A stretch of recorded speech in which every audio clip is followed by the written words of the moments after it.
আজ উচ্চস্বরে কাঁধে গোড়া জীবের লাগিয়া, চেতন করেন জীবরে কৃষ্ণ নাম দিয়া। শোনো মিশ্র, কলিযুগে নাহি তপযজ্ঞ, যে জন আমার কৃষ্ণ ভজে তার মহাভাগ্য।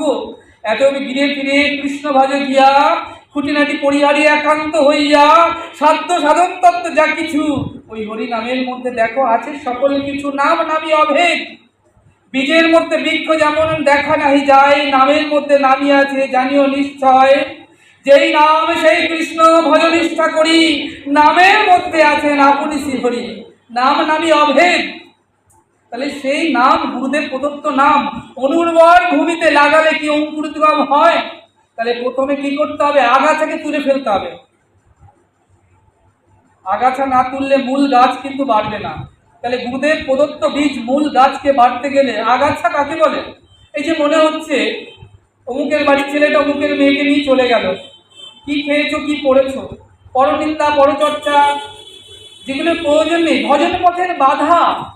যে কথায় কৃষ্ণ নেই, যে কথা আমার প্রেমময়ী রাধারানী নেই, যে কথা হরির নাম নেই, যে কথা জীবনের পরবর্তী উন্নতি না করায়, সে কথা হচ্ছে আগাছা। সেই কাজকে, সেই আগাছা নির্মূল করতে হবে, তাহলে মূল গাছটা বৃদ্ধি পাবে। তাই আজকে কি হলো? অনেক কথা মা, সময় কম, তাই ছোট করে আমাদেরকে ভাগবতকে বিশ্রামের দিকে এগোতে হবে। তাই আজকে কি হলো জানো? এই হচ্ছে শিক্ষাগুরু জীবনে। শিক্ষা একান্ত প্রয়োজন, অতি আবশ্যকতা শিক্ষা। তাহলে এই হচ্ছে আজকে অনেক জায়গায় আমরা দেখি না, দীক্ষা দিচ্ছেন, মাইকে দীক্ষা দিচ্ছেন, কৃষ্ণ বীজ মন্ত্র মাইকে দীক্ষা দিচ্ছেন। ভাবুন কতটা অপরাধ।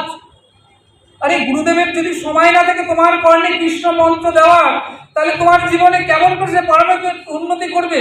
কেমন করে গিয়ে তুমি তার কাছে দুটি মনের কথা বলবে? এটা তো সময় নেই। তিনি মাইকে বলেছেন, 50 জন শুনে নিয়েছেন। এরা সব অপসম্প্রদায়। তোমাকে বুঝতে হবে সদ্গুরু, চিনতে হবে সদ্গুরু, তার চরণ আশ্রয় করতে হবে, অতি আবশ্যক কথা। হ্যাঁ, তাহলে আজকে গোবিন্দ বললেন আমি গুরুরূপে জগতে থাকবো। আর দ্বিতীয়, ভগবান কি করলেন? তার সমস্ত তেজ শ্রীমদ ভাগবতের মধ্যে প্রকট করে দিয়ে গেলেন। বললেন কৃষ্ণ কোথায়? কৃষ্ণ কথায়। মিষ্টি কোথায়? চিনি যেথায়। যেখানে চিনি সেখানে মিষ্টি, যেখানে কথা সেখানেই কৃষ্ণ। তাহলে এই শ্রীমদ ভাগবত কিন্তু যেমন তেমন নয় যে ভাগবত তোমরা শ্রবণ করছো।